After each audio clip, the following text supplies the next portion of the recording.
Okay. Good morning, everybody.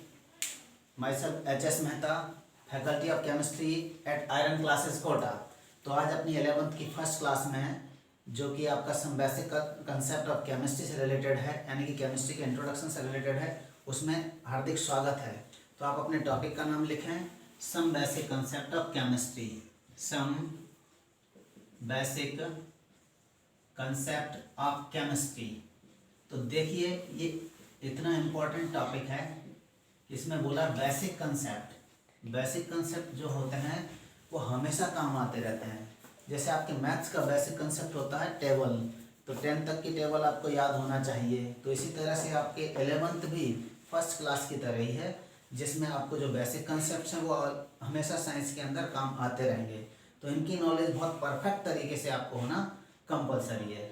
इसलिए some basic concept of chemistry में ही हम अपने केमिस्ट्री का इंट्रोडक्शन भी ले लेते हैं। तो इंट्रोडक्शन टू द केमिस्ट्री में आप बात करें तो व्हाट इज केमिस्ट्री। केमिस्ट्री क्या है, आप इसको डिफाइन कर सकते हैं कि chemistry is the branch of science which deals with the chemistry is the branch of science which deals with the systematic and scientific study of chemicals and related phenomena is known as chemistry। तो इस definition को चाहे तो note कर लें, otherwise कोई ज़रूरत नहीं है। तो केमिस्ट्री की ब्रांचेज कितनी होती हैं, कौन कौन सी होती हैं, उसके बारे में आप बात करेंगे। तो ब्रांचेज ऑफ केमिस्ट्री आप सभी बच्चे बोलते हैं physical, organic, inorganic. Physical chemistry, organic chemistry and inorganic chemistry. तो एक्चुअल में ये ब्रांचेज आपके नहीं है, क्योंकि एक्चुअल में जो है ना ब्रॉड क्लासिफिकेशन नहीं है, ये सब क्लासिफिकेशन है। ये थोड़ी देर बाद आएगा। एक्चुअल में इसकी ब्रांचेज हैं, जो इनको हटा देता हूँ फिर बताता हूँ। एक्चुअल में इसकी ब्रांचेज दो हैं, वो है आपके pure chemistry and applied chemistry. कौन कौन सी हैं? Pure chemistry and applied chemistry. तो आप देखेंगे ध्यान से कि IUPAC का जो फुल फॉर्म होता है, IUPAC international union of pure and applied chemistry. तो pure chemistry and applied chemistry, तो इसका फुल फॉर्म में ये ब्रांचेज छुपा हुआ है। आप इसको ध्यान से पढ़ते, सोचते, समझते तो आपको ये आइडिया लग जाता कि केमिस्ट्री की ब्रांचेज कितनी हैं। कि international union of pure and applied chemistry, तो pure chemistry and applied chemistry. यदि आपने फिजिकल, ऑर्गेनिक, इनऑर्गेनिक को ब्रांचेज माना होता तो इस ऑर्गेनाइजेशन का नेम क्या होता? International union of physical, organic and inorganic chemistry. और ये नेम नहीं है, इसका मतलब आपका क्लासिफिकेशन प्रॉपर नहीं है। तो आप क्या करेंगे कि ऐसा है, इसके अंदर जो ब्रांचेज हैं वो आपकी ब्रांचेज हैं, प्योर केमिस्ट्री के पार्ट हैं आपके। ये physical chemistry, physical chemistry, organic chemistry and inorganic chemistry. Inorganic chemistry, ये तीन ब्रांचेज आप जो पढ़ते हैं वो प्योर केमिस्ट्री का पार्ट हैं। इसके बाद हम बात करें तो जो एनालिटिकल केमिस्ट्री है, जिसमें आप प्रैक्टिकल करते हैं, आपके 12th बोर्ड में 30 मार्क्स का होता है, किसी राजस्थान बोर्ड में शायद ये 25 मार्क्स का होता है। तो इस टाइप से अलग अलग है। तो एनालिटिकल केमिस्ट्री, ये चार ब्रांचेज आपके प्योर केमिस्ट्री का पार्ट हैं। इसके अलावा आपको जो भी नेम याद आता है उसको आप अप्लाइड केमिस्ट्री में डाल देंगे। जैसे कि आपको याद आता है एनवायरमेंटल केमिस्ट्री, एनवायरमेंटल केमिस्ट्री। तो एनवायरमेंटल केमिस्ट्री जो है उसके अंदर क्या होगा? एनवायरमेंट से रिलेटेड स्टडीज़ की जाएंगी, केमिकल्स की, पॉल्यूटेंट्स को रिमूव करने के मेथड्स। तो ये एप्लीकेशंस ऑफ द केमिस्ट्री है। Usages of chemistry in the environmental field are studied under the environmental chemistry. तो इस टाइप से आपके इंडस्ट्रियल केमिस्ट्री, इंडस्ट्रियल केमिस्ट्री भी एक अप्लाइड केमिस्ट्री है। जैसे इंडस्ट्रियल फील्ड में केमिस्ट्री का यूज़, कोई 2-3 इंडस्ट्रीज़ का आप नेम बता सकते हैं? देखिए, glass industry, paper industry, pulp industry, wood industry, furniture, wood वगैरह, तो leather industry, plastic industry etcetera, cement industry, metal industry, तो steel and iron industry, Tata iron and steel company and Indian iron and steel company, दो अच्छी well known companies हैं India में। इसके बाद आप बायो केमिस्ट्री, बायोकेमिकल रिएक्शंस में chemistry का use, biochemistry. Pharmaceutical chemistry, pharmaceutical chemistry में आप मेडिसिन की प्रिपरेशन की स्टडी करते हैं, pharmaceutical chemistry. And medicinal chemistry में uses, doses, effects and side effects की स्टडी करते हैं। तो मेडिसिनल केमिस्ट्री, इस टाइप से ये आपके ब्रांचेज हो गए। अब हम बात करें आपसे कि व्हाट आर द यूजेज और scope of chemistry, what are the usages and scope of chemistry. तो आपने इसको सिस्टमेटिक तरीके से पढ़ा हुआ है, तो आप इजीली आंसर देंगे इस क्वेश्चन का कि केमिस्ट्री के यूजेज क्या हैं। तो आप बोलोगे usages of chemistry in environmental field, usages of chemistry in industrial field, usages of chemistry in biochemical field, usages of chemistry in pharmaceutical field and usages of chemistry in medicinal field. तो इस type से आप various type of fields में, and usages of chemistry in agriculture, तो agrochemistry, agricultural chemistry. तो इस type से इसमें जितने भी नेम याद आ जाएं आप अप्लाइड केमिस्ट्री में डालते जाएं। तो usages of chemistry in agricultural field, तो एग्रोकेम। तो इस टाइप से usages of chemistry in the war, युद्ध क्षेत्र में भी आपके क्या है केमिस्ट्री का यूज किया जा सकता है, वेपन्स प्रिपरेशन में। तो इस टाइप से केमिस्ट्री के ब्रांचेज जो हैं उनका आपने अप्लाइड केमिस्ट्री की ब्रांचेज को याद कर लिया। तो स्कोप ऑफ और एप्लीकेशंस ऑफ द केमिस्ट्री का एक बहुत बड़ा ऐसे या निबंध लिख दोगे आप।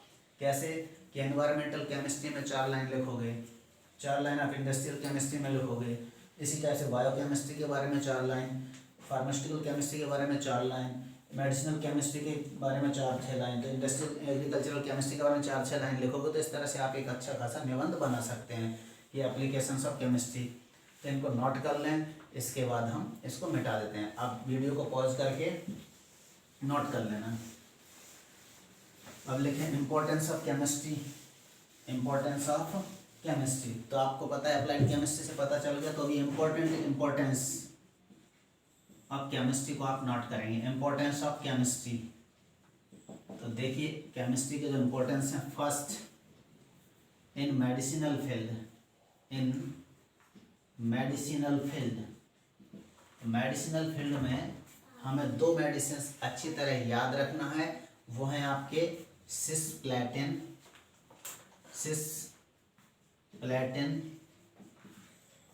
And taxol, cisplatin and taxol.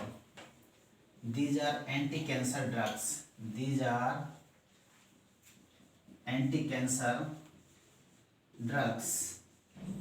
अब इस बात का ध्यान देंगे कि जो एंटी कैंसर ड्रग्स हैं, तो कि भाई कैंसर तो हम बोलते हैं ट्रीटमेंट कहीं किया ही नहीं जा सकता है, हाँ, लेकिन कुछ टाइम तक ये लाइफ को लंबा कर देते हैं आदमी की।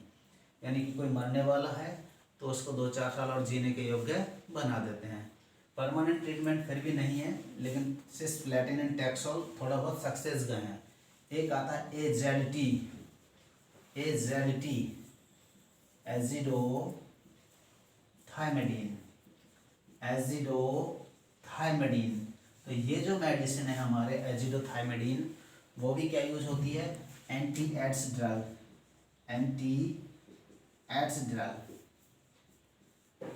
तो ये एड्स के उपचार में या ट्रीटमेंट में यूज होती है, एंटी एड्स ड्रग। तो AZT मेडिसिनल लाइन में। दूसरा आप बोलेंगे इन agricultural field,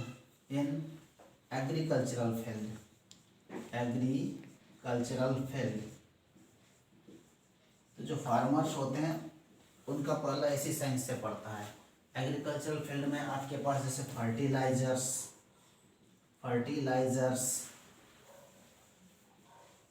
pesticides, herbicides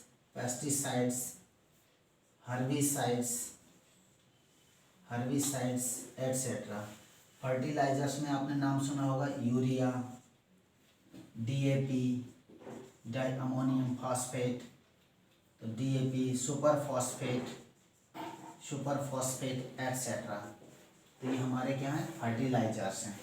pesticides में बात करें तो इंसेक्टिसाइड, रोडेंटिसाइड्स। तो इंसेक्टिसाइड्स की बात करें तो इसमें डायएल्ड्रिन,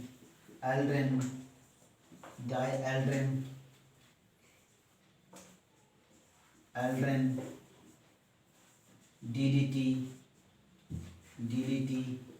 एटसेट्रा। डीडीटी के यूज पर मैक्सिमम कंट्रीज में रोक लगा दिया गया है, बैन कर दिया गया है, क्योंकि ये बायो एक्यूमुलेशन या बायो मैग्निफिकेशन शो करता है। अब बात करूँ तो बायो एक्यूमुलेशन और बायो मैग्निफिकेशन क्या होता है।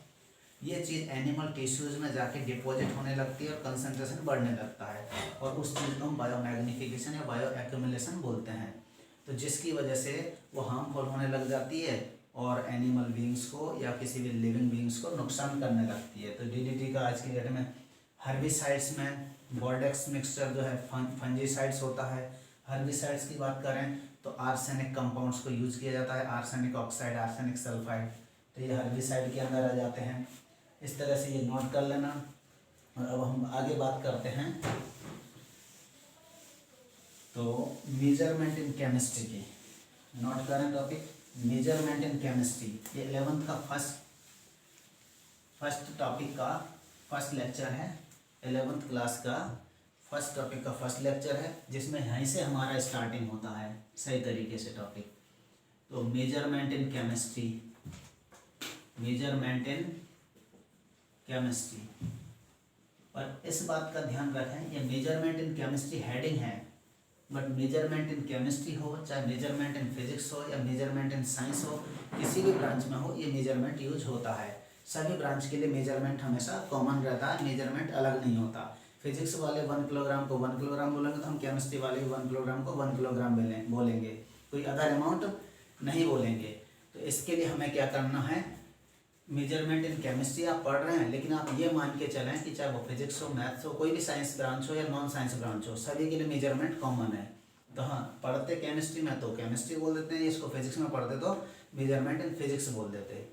तो यहाँ पे हमारे पास सिस्टम्स ऑफ मेजरमेंट चलते हैं, systems of measurement, systems of measurement. उनमें से सबसे पहले बात करें हम तो जो फर्स्ट सिस्टम है वो है आपके FPS, दूसरा है second CGS, third MKS, fourth SI system. तो FPS system, CGS system, MKS system, SI system, इन चीज़ों को आपको क्या है फुल फॉर्म पता होना चाहिए। FPS का मतलब होता है foot pound and second system, foot pound second system. CGS का मतलब है सेंटीमीटर, ग्राम,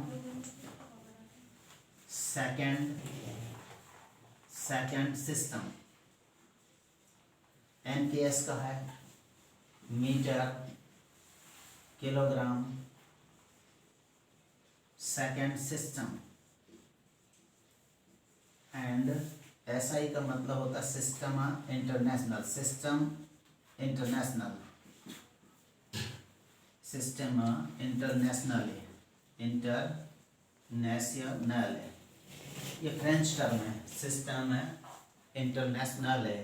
तो इसको इंग्लिश वर्जन बात करें तो इसको उल्टा बोल देते हैं, इंटरनेशनल सिस्टम, इंटरनेशनल सिस्टम। ये इंग्लिश में हो जाता है और फ्रेंच में इसको सिस्टम इंटरनेशनल है, फ्रेंच में इसको बोलते हैं आप सिस्टम इंटरनेशनल है, और इसमें इंटरनेशनल सिस्टम इंग्लिश में है। तो देखिए FPS हमारा ब्रिटिश सिस्टम है। FPS foot pound second system is the British system. हम इंडियन लोग फुट को या पाउंड को या इसको क्यों यूज करते हैं, तो ब्रिटिशर्स ने हमारे ऊपर राज किया था। हमें क्या है कि 1947 में स्वतंत्रता मिला, तो उससे पहले क्या है अंग्रेज हमारे FPS यूज करते थे, तो हम भी आज FPS थोड़ा बहुत यूज करते आ रहे हैं। तो ये ब्रिटिश सिस्टम के नाम से भी जाना जाता है। CGS सिस्टम ये सभी आज भी यूज कर रहे हैं, सेंटीमीटर ग्राम सेकंड सिस्टम।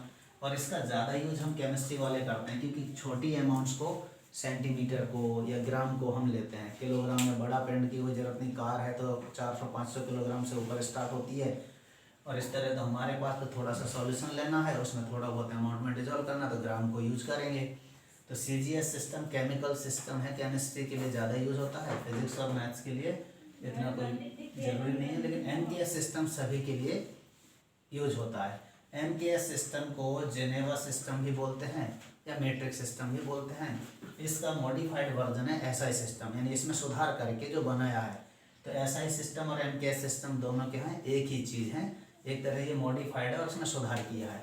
तो एसआई सिस्टम में यूनिट्स कितने प्रकार के होते हैं ये मुझे बताइए। एसआई सिस्टम की बात हम करेंगे डिटेल में, तो उसके अंदर मुझे बताइए ये एसआई सिस्टम में यूनिट कितने प्रकार के होते हैं। तो एसआई सिस्टम की बात कर रहे हैं तो उसमें 3 तरीके के यूनिट्स होते हैं, A B C. First fundamental units, fundamental units, derived units, यानी फिजिकल क्वांटिटी को मेजरमेंट करने के लिए यूनिट लेते हैं काम में। और यूनिट हमारे पास 3 टाइप की हैं, derived units and supplementary units. Supplementary units आप देखिए ध्यान से, इसमें 7 fundamental, 2 supplementary and remaining are derived. तो रेस्ट आर डेराइव्ड यूनिट्स। तो सबसे पहले फंडामेंटल यूनिट्स तो 7 हैं एसआई सिस्टम में, और 2 आपके सप्लीमेंट्री यूनिट हैं, और बची जितनी भी यूनिट्स हैं वो क्या हैं आपके एसआई सिस्टम के डेराइव्ड यूनिट्स हैं। अब 7 फंडामेंटल यूनिट्स आपको यूनिट के साथ उसकी फिजिकल क्वांटिटी भी याद और उसका सिंबल याद होना जरूरी है। तो इनको आप नोट कर लेंगे और लिखें 7 fundamental units in SI system. 7 fundamental units in SI system। 7 fundamental units in SI system। तो देखिए सबसे पहले हम बात करें 7 फंडामेंटल्स में से, तो डायनेमिक्स एक ब्रांच है फिजिक्स की, उसके अंदर आता है मीटर, किलोग्राम, सेकंड, एमकेएस या एमएलटी। तो एमएलटी डायनेमिक्स ब्रांच के अंदर क्या क्या आता है, मास, लेंथ, टाइम। डायनेमिक्स जो डायनेमिक्स एक ब्रांच है उसके अंदर मास, लेंथ और टाइम के डिस्कस करते हैं। तो ये होगा हमारे पास मास, लेंथ एंड टाइम। आप बात करें मास, मास क्या चीज़ है, मास यानी कि जो है कितना अमाउंट में वेट है, यानी mg कर देते हैं मास इनटू ग्रेविटेशनल अट्रैक्शन, तो वेट को में कन्वर्ट हो जाता है मास। तो मास के लिए जो फिजिकल क्वांटिटीज़ हैं तो इनका यूनिट होगा, ये क्या फिजिकल क्वांटिटीज, इनका यूनिट है मास का किलोग्राम, किलोग्राम, और इसका सिंबल है, नोटेशन है केजी। लेंथ का मीटर, इसका सिंबल स्मॉल एम। टाइम का सेकंड और symbol small S. MLT dynamics. अब नेक्स्ट ब्रांच आती है उसमें थर्मोडायनेमिक्स होती है, डायनेमिक्स के बाद थर्मोडायनेमिक्स। तो थर्मोडायनेमिक्स में भी हमारे पास एक यूनिट है, वैसे क्या फंडामेंटल, उसको बोलते हैं टेम्परेचर। टेम्परेचर क्या है वो, thermodynamic temperature, that is kelvin, unit is kelvin, और स्मॉल में कैपिटल के इसका सिंबल है, कैपिटल के। तो डायनेमिक्स, थर्मोडायनेमिक्स, इलेक्ट्रोडायनेमिक्स और आएगा आपका इलेक्ट्रोडायनेमिक्स। अब इलेक्ट्रोडायनेमिक्स में क्या है, इलेक्ट्रोडायनेमिक्स में भी एक फंडामेंटल यूनिट है, वो है current, electric current, electric current, और इसका यूनिट होता है एम्पियर। एम्पियर का नोटेशन है, सिंबल है कैपिटल ए। तो 1 2 3 4 5 यूनिट्स तो फंडामेंटल हो गई, अभी भी 2 बच रही हैं, 3 डायनेमिक्स की, एक थर्मोडायनेमिक्स की, एक इलेक्ट्रोडायनेमिक्स की। तो ऑप्टिक्स ब्रांच है फिजिक्स में, कौन सी ब्रांच है, इनको नोट कर लेना। ऑप्टिक्स एक ब्रांच होती है जिसमें लाइट की स्टडी करते हैं। तो luminous intensity, luminous intensity, luminous intensity का जो यूनिट है वो है कैंडेला, और सी डी इसका नोटेशन या सिंबल है। तो इस तरह से 6 आपके फंडामेंटल यूनिट्स हो चुकी हैं। 7th फंडामेंटल यूनिट कौन सी है, तो फिजिक्स की बजाय आपने केमिस्ट्री है, तो केमिस्ट्री में आती है वो 7th वाली। तो first second, third dynamics, fourth thermodynamics से रिलेटेड है, फिफ्थ आपके इलेक्ट्रोडायनेमिक्स से और सिक्स ऑप्टिक्स से, सेवंथ है आपके अपने केमिस्ट्री में पाई जाती है। Amount of substance, amount of substance, the physical quantity is the amount of substance and the unit is mall. और इसका जो मॉल में से ई को ड्रॉप कर देंगे तो आपका मॉल बच जाएगा, ये आपका सिंबल हो जाएगा मॉल का। तो इस तरह से 7 फंडामेंटल यूनिट्स आपके हो चुकी हैं, इनको नोट कर लेना। और अब आप सप्लीमेंट्री यूनिट्स की बात करें, जो अभी मैंने थर्ड नंबर पर लिख दिया था, लेकिन सेकंड नंबर पर सप्लीमेंट्री यूनिट्स, सप्लीमेंट्री यूनिट्स। तो देखिए angle, angle normal in plane और इन 2D। तो जो एंगल है आपके प्लेन में या 2D में, उसका यूनिट होता है रेडियन। क्या होता है? रेडियन। और सिंबल होता है red. And solid angle, solid angle जो है इन 3D, 3D में होता है ये एंगल, सॉलिड एंगल, उसकी यूनिट है स्टेरेडियन, स्टेरेडियन। तो ये एस रेड, नोटेशन होगा एस रेड। तो इस टाइप से आपकी बात करें कि सप्लीमेंट्री यूनिट्स भी हो गई हैं 2, 7 फंडामेंटल यूनिट्स हो गई हैं। तो बाकी बचे जितनी भी फिजिकल क्वांटिटी हैं उनके लिए डेराइव्ड यूनिट्स काम में लेते हैं। जैसे कि इन्हीं यूनिट से हम बना लेते हैं डेराइव्ड यूनिट्स। तो देखिए आपके किसी ने बोला speed, speed equals to distance upon time होता है। अब डिस्टेंस अपॉन टाइम, तो देखिए डिस्टेंस की फंडामेंटल यूनिट क्या है? डिस्टेंस की फंडामेंटल यूनिट क्या है? मीटर। और टाइम की फंडामेंटल यूनिट क्या है आपके? टाइम की फंडामेंटल यूनिट सेकंड। तो आप कहेंगे मीटर पर सेकंड, मीटर पर सेकंड, और या मीटर सेकंड इनवर्स, इस टाइप से इसका नोटेशन दे देते हैं। अब आप बोले फोर्स, फोर्स, तो फोर्स का आपके पास पता होता है कि m इंटू ए, मास इंटू एक्सेलरेशन। एक्सेलरेशन को फर्दर कैसे लिखते हैं? Mass into velocity upon dv upon dt, यानी कि change in speed, change in velocity upon change in time. तो टाइम इंटरवल और वेलोसिटी डिफरेंस इससे। और वेलोसिटी का हमारे पास अभी अभी यूनिट निकाला, क्योंकि स्पीड और वेलोसिटी की यूनिट सेम होती है। हाँ, क्वांटिटी में वेक्टर और स्केलर का डिफरेंस होता है। तो मास इनटू मीटर पर सेकंड आपका वेलोसिटी का आ गया, और टाइम का भी सेकंड ही होता है। तो वेलोसिटी अपॉन टाइम, मीटर पर सेकंड अपॉन सेकंड। इसको वापस लिखें, मास का तो हो गया m का kg, मीटर का मीटर, और सेकंड ऊपर जाएगा तो सेकंड इनवर्स स्क्वायर, तो सेकंड इनवर्स स्क्वायर। इस टाइप से आप किलोग्राम मीटर पर second square is the unit of force. तो ये डेराइव्ड यूनिट्स को आप उन्हीं 7 यूनिट्स की हेल्प से कैलकुलेट कर सकते हैं। Thank you. बाकी का हम नेक्स्ट लेक्चर में डिस्कस करेंगे।